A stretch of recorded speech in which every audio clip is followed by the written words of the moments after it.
Olá, tudo bem? Me chamo Osmar Cícero da Silva Filho, sou acadêmico do quarto ano do curso de Medicina da Universidade Estadual do Mato Grosso do Sul e venho, por meio desse vídeo, fazer a apresentação referente ao módulo de Iniciação Científica 4, que tem como responsável o professor e doutor Antônio Grande.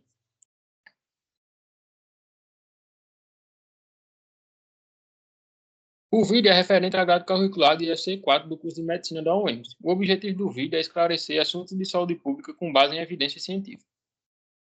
Síndrome da túnel do carpo. O que as novas evidências científicas falam sobre o tratamento dessa patologia? Então vamos entender o que é síndrome da túnel do carpo. É uma patologia que pertence ao grupo das síndromes compressivas neurológicas periféricas. É a mais comum, podendo afetar até 10% da população. Ela consiste em compressão do nervo mediano no túnel do carpo. O túnel do carpo é um local onde passa 9 tendões flexores do antebraço para a mão, juntamente com o nervo mediano. Aqui nós podemos ver a anatomia da mão, onde vamos ter os ossos, vamos ter os tendões flexores, os vasos sanguíneos, o nervo mediano e outras demais estruturas. Qual a fisiopatologia? É relativamente simples. Qualquer processo que leva à compressão do nervo mediano. Então, quais são os fatores de risco? Sexo feminino, obesidade, gestação, hipotireoidismo, artrite reumatoide, atividades esportivas e atividades repetitivas. Quais são os sintomas? A queixa principal do paciente é parestesia dos dedos radiais ou da mão, muitas das vezes até só na ponta do dedo. Os sintomas mais frequentes são dor, choque, dormência, formigamento, perda da destreza da mão, qual muitas das vezes pode levar a acidente, deixar cair objeto no chão, entre outros. Observação. A dor piora à noite, principalmente após o uso exagerado das mãos durante o dia. Isso é bem comum em pessoas que trabalham como cabeleireiro, que trabalham como digitador, pessoas que fazem o uso bastante da mão. Como é feito o diagnóstico? O diagnóstico ele é feito clinicamente, por meio de testes que vão gerar a irritabilidade desse trajeto do nervo mediano. Entre os testes, nós vamos ter o teste de Fallen, o teste de Durkheim e o teste de Tine. Lembrando que o teste de Durkheim é o mais sensível e específico para o diagnóstico dessa patologia. Como é feito os testes? O teste de Fallen ele consiste na oposição do dorso das mãos. O paciente tem que permanecer nessa posição por cerca de 1 minuto, ou se caso os sintomas apareçam antes, como formigamento e dor ou sensação de choque, o teste já é positivo, não necessariamente precisando o paciente permanecer por 1 minuto. Já o teste de Tinel, ele consiste na percussão do trajeto do nervo mediano. Se o paciente tiver a sensação de choque na ponta dos dedos, ou de dormência, ou dor, o teste é positivo. O teste de Durkheim, que é o mais específico para síndrome da túnel do carpo, ele consiste na compressão direta do túnel do carpo por 30 segundos ou até o paciente sentir a sensação de dor, formigamento, caso aconteça antes dos 30 segundos. Então, como é feito o tratamento da síndrome do carpo? Ele pode se dividir em tratamento conservador, que vai ter órtese rígida, fisioterapia e injeção de corticoide, e o tratamento cirúrgico. Então, o objetivo da nossa aula foi quais novas evidências científicas falam sobre o tratamento dessa patologia. Para responder essa pergunta, vamos ter que buscar em bancos de dados as novas revisões sistemáticas. Para isso, vamos formular nossa estratégia de busca. E vamos ter como mnemônico o PICO. O P para pacientes, o I para intervenções, o C para grupo controle e o O para desfecho. No P, temos síndrome da túnel do carpo como problema. No I, que é a intervenção, temos cirurgia. No O, que é o grupo controle, temos tratamento conservador. E no O, temos melhoras clínicas. Ou seja, vamos comparar cirurgia com tratamentos conservadores. E a nossa pergunta formulada ficou: a diferença no prognóstico clínico para pacientes submetidos ao tratamento cirúrgico em relação ao conservador na síndrome da túnel do carpo? A busca não pode ser feita em português. E para isso, nós vamos ter que buscar nas bases de dados de descritores de saúde, dentre elas os termos de descritores. Usamos o DEX para buscar os nossos descritores em saúde. Aqui nós temos o DEX para procedimento cirúrgico, temos o DEX para síndrome da túnel do carpo e temos o nosso descritor de saúde para tratamento conservador. Para ampliar mais ainda a nossa busca, nós temos que buscar os entretermos. Para isso, usamos o MESH na plataforma da Cochrane. Então, aqui, nós temos o MESH para cirurgia, nós temos o MESH para síndrome da túnel do carpo e temos o MESH, ou seja, os entretermos para tratamento conservador. Os entretermos, eles funcionam como sinônimos para ampliar mais ainda a nossa busca. Depois de colher todos os entretermos, nós temos que formular a nossa pergunta de busca. Para isso, usamos os operadores booleanos OR e AND e fizemos a comparação entre tratamento cirúrgico e conservador para síndrome da túnel do carpo. O banco de dados utilizado foram a Medline e a Cochrane. A busca na Cochrane trouxe essa revisão sistemática do ano de 2024, a qual faz a comparação entre tratamento cirúrgico e conservador para síndrome da túnel do carpo. Os critérios de seleção para essa revisão sistemática foram critérios de participantes. Incluiu todos os participantes com diagnóstico de síndrome da túnel do carpo, unilateral ou bilateral, independente dos critérios de diagnóstico utilizados, da etiologia da síndrome, da patologia associada, do sexo e idade. Critério de estudo, de tipos de estudo selecionado. Todos os ensaios clínicos randomizados, publicados e não publicados, sem restrições de idiomas, independente do status de publicação e independente do desfecho de interesse. O desfecho foi dividido em desfecho primário, que analisou a melhora clínica a curto prazo e a longo prazo, e desfechos secundários, que foi os sintomas, a função, a dor, qualidade de vida relacionada, efeitos adversos à saúde e necessidade de cirurgia. Os estudos encontrados foram 4.016 estudos para essa revisão sistemática, 14.016 estudos para essa revisão sistemática, que após passar pelos critérios de seleção de estudo, ficou 14 estudos, uma meta-análise. Para entender se nosso estudo é confiável ou não, nós temos que entender o que é viés. O viés é uma ferramenta que serve para qualidade metodológica dos estudos.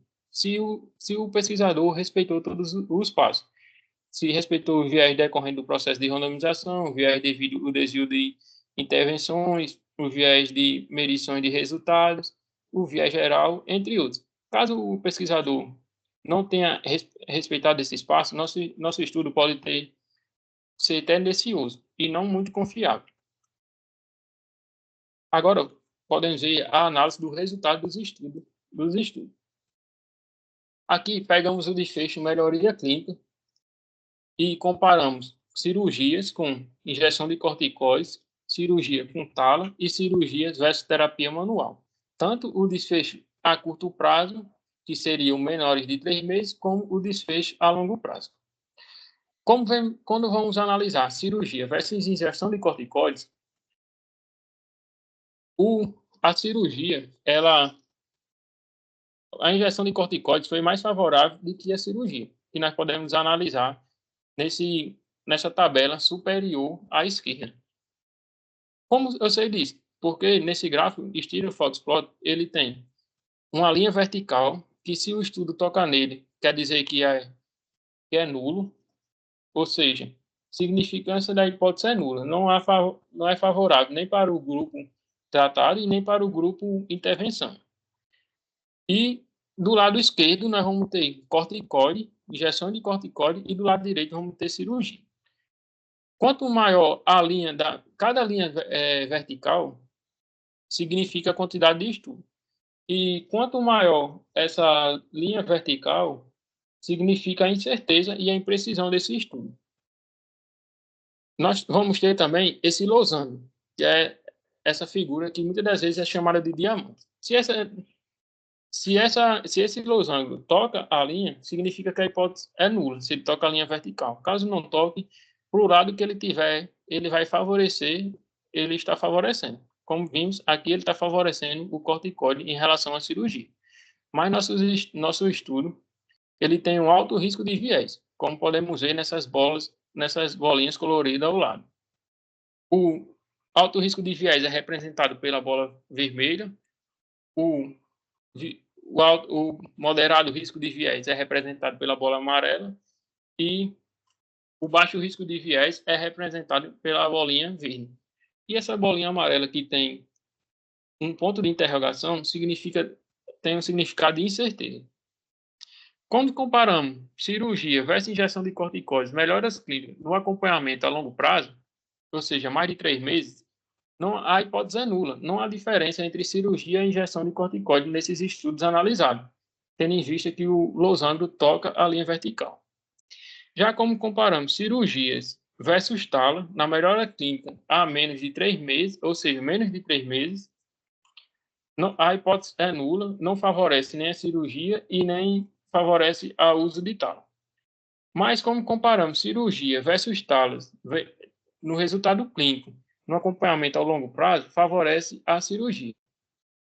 Mas como podemos ver, nosso risco de viés ele é alto, representado pelas bolinhas da lateral que estão no estudo.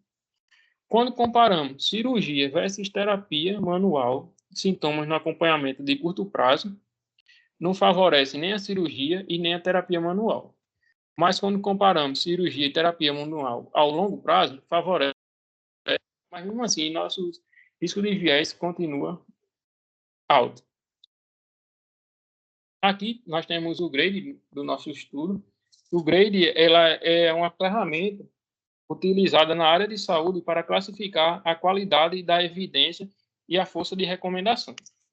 E o grade é dividido em alto, moderado, baixo e muito baixo. Se o estudo apresenta muito risco de viés, ele vai diminuir sua pontuação no grade. Então, nosso grade, comparando cirurgia e tala, ele é muito baixo no acompanhamento a curto prazo. Quando comparamos cirurgia e tala no acompanhamento a longo prazo, já é um grade moderado. E quando comparamos cirurgia com injeção de corticoide a longo prazo, é um grade muito baixo. Então, ou seja, essa evidência não é confiável. Resultados obtidos. No acompanhamento de curto prazo, ou seja, até 3 meses, a cirurgia pode não fornecer benefícios clinicamente importantes em comparação a vários tratamentos não operatórios, mas nossas conclusões são limitadas pelo risco de viés, inconsistência e muitas vezes imprecisão dos resultados. No acompanhamento de longo prazo, a cirurgia provavelmente proporciona melhora clínica em comparação à mobilização e à terapia manual, mas os benefícios da cirurgia nos sintomas e na função da mão parecem ser pequenos em comparação com o tratamento não cirúrgico. Então, para concluir, não se tem estudos suficientes para afirmar se a cirurgia é melhor ou não que o tratamento conservador, sendo necessário mais estudos para ter essa confirmação. Uma coisa que me deixou curioso foi que, voltando aos slides, o uso de corticoide, ele apresenta uma melhora clínica no acompanhamento a curto prazo, ou seja, menos de 3 meses. Ou seja, se o seu paciente quiser fazer uso de corticoide, qual corticoide você usaria e a dosagem? Para isso, vi outra revisão sistemática, só para efeito de curiosidade, para tirar essa dúvida. Essa revisão sistemática, ela compara a melhora dos sintomas no resultado por mês de acordo com a dose de corticoide. Essa é uma revisão sistemática que compara corticoide com placebo para cima da túnel do carro, e foi também encontrada na Cochrane. Quando aqui está no gráfico à esquerda superior, ele faz a comparação de doses. Quando é uma dose baixa, que é de 20 que é de 20 miligramas equivalente, não há uma melhora clínica para o paciente. Nós estamos fazendo essa comparação a curto prazo. Mas quando a dose já é de 40 miligramas de metilprednisona, favorece ao corticoide no canto do grupo controle. E nossa evidência científica tem um grade com um moderado risco de viés. Já quando se tem alta dose, que seria 80 ml, equivalente a 80 miligramas de prednisona, também favorece ao corticoide, ao uso de corticoide. Já como vamos fazer essa análise? A dose de corticoide, isso é feito por mais de 3 meses, nós temos que somente a dose de corticoide de aproximadamente 80 miligramas favorece ao grupo tratamento. E os demais não têm relação de benefício ou favorece ao grupo controle. Aqui está relacionando ao tipo de corticoide, que quando se tem essa dose, tanto pode ser um mineral corticoide, como pode ser um não mineral corticoide, que vai ter favorecimento para o desfecho favorável ao corticoide no curto prazo. E é isso. Quero deixar meu agradecimento ao EMS, ao professor Antônio Grande, por ministrar essa disciplina e nos ensinar a buscar evidência científica. E até mais.